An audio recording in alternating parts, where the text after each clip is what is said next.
எல்லாம் எப்பயாச்சும் யோசிச்சு பார்த்துருக்கீங்களா? நம்ம தமிழ்நாட்டில் மட்டும் ஏன் எப்பவுமே கல் இருக்கிறதுக்கு தடை வச்சிருக்காங்க அப்படின்ட்டு. நம்ம பக்கத்து மாநிலமான கேரளாவில் கூட கல் இல்லீகல் தான். ஆனா நம்ம தமிழ்நாட்டில் மட்டும்தான் கல் எப்பவுமே தடை வச்சிருக்காங்க. எனக்கு இதை பத்தி தோணுச்சு, அது நான் சொல்றேன் கேளுங்க. நம்ம தமிழ்நாட்டில் கல் இருக்கிறதுக்கு அனுமதி கொடுத்துட்டா எல்லாருமே கல் இருக்க ஆரம்பிச்சிருவாங்க. கல் இருக்குன்னா பனைமரத்தை எல்லாம் நெட்டு பனைமரத்தை வளர்க்கவும் ஆரம்பிச்சிருவாங்க. அப்படி பனைமரம் எல்லாம் வளர்ந்தா அது வந்து நிலத்தடி நீரை உற்பத்தி பண்ணணும் ஒரு தேரி இருக்கு. இப்படி நிலத்தடி நீர் எல்லாம் உற்பத்தி பண்ணா நம்ம மக்கள் யாருமே நிலத்தடி நீர் கஷ்டப்பட மாட்டாங்க. வாட்டர் கேன்ல வர தண்ணியை வாங்கி குடிக்க மாட்டாங்க. அதனால அந்த வாட்டர் கேன்ல தயாரிக்கிற தண்ணியை உற்பத்தி பண்ற பெரிய பெரிய கம்பெனிங்களுக்கு லாஸ் ஆகும். அந்த கம்பெனில இருந்து வர கமிஷன் கவர்மெண்ட்டுக்கு பெரிய லாஸ் ஆகும். இன்னொன்னு, நாம கல் இறக்கி குடிச்ச ஆரம்பிச்சிட்டாங்கன்னா யாருமே சரக்கு பக்கம் போக மாட்டோம். உங்ககிட்ட கல்லும் சரக்கு இருக்கும் அப்படின்னா நீங்க எல்லாத்தையும் எதை சூஸ் பண்ணுவீங்க? எனக்கு தெரிஞ்சு பெரும்பாலானவங்க கல்லை தான் சூஸ் பண்ணுவாங்க.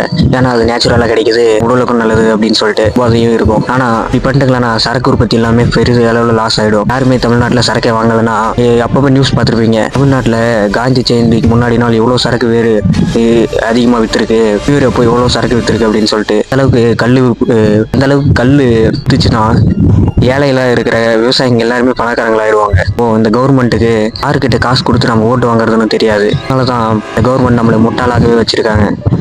அப்புறம் இன்னொன்று, நம்ம பனைமரமெல்லாம் நிறைய நெட்டு வளர்க்க ஆரம்பிச்சிட்டாங்கன்னா எல்லாருமே கருப்பட்டி தயாரிச்சு அதையே நம்ம சுகருக்கு யூஸ் பண்ண ஆரம்பிச்சிருவோம். யாருமே இந்த ஒயிட் சுகர் அப்படின்னு சொல்ற சர்க்கரையை வாங்க மாட்டோம். இப்படி சர்க்கரை வாங்கினா அந்த கம்பெனிகளெல்லாம் லாஸ்ட்ல தான் போகும். அது மட்டும் இல்லாமல் இந்த ஒயிட் சுகரால் தான் சர்க்கரை நோய் வருது நிறைய தேதி இருக்கு. சர்க்கரை நோய் எல்லாம் யாருக்கும் வரலன்னா யாருமே அந்த சர்க்கரை நோய்க்கான மருந்து வாங்க மாட்டோம், ஹாஸ்பிட்டலுக்கு போக மாட்டோம், ஹெல்தியாக வாழ ஆரம்பிச்சிருவோம், இன்ஜெக்ஷன் வாங்க மாட்டோம். அதனால இந்த பிரைவேட் ஹாஸ்பிட்டலுக்கெல்லாம் அந்த பிரைவேட் ஹாஸ்பிட்டல் இருந்து போற லாஸ் ஆயிடும். காசு எல்லாம் கவர்மெண்ட்டுக்கு போகாது. அதனால தான் எனக்கு என்னமோ இனிமே இந்த கவர்மெண்ட் எல்லாத்துக்கு தடை விதிச்சு நம்மளை முட்டலாகவே வச்சிருக்காங்க அப்படின்னு தோணுது. எனக்கு இது சொல்லணும்னு தோணுச்சு. உங்களுக்கு என்ன தோணுது?